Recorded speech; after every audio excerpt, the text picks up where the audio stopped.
এমন একটা ব্যস্ত রোডে আপনার পরিণতি দেখেন, এগুলো দেখার কেউ নাই, বলার কেউ নাই।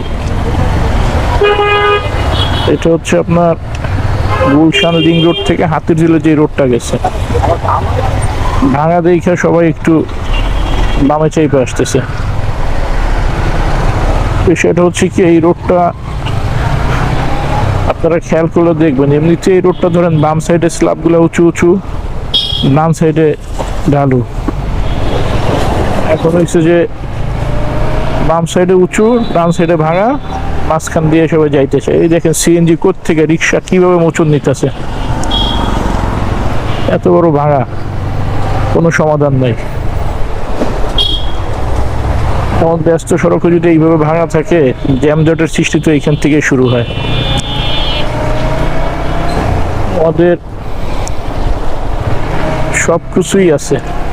আমার ব্যক্তিগতভাবে মনে হয় যে আমরা খুব অভাগা, যে আমাদের টাকা পয়সা বিল সব পাস হইতেছে, শুধুমাত্র কাজটাই হইতেছে না।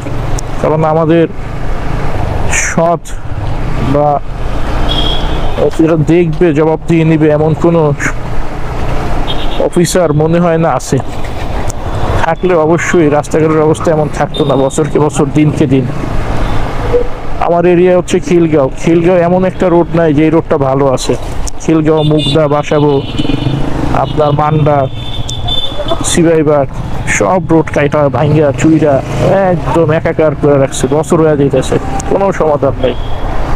কি হয়েছে? কাজ চলতেছে, চলবে, ধরবে, মাটি বসতেছে।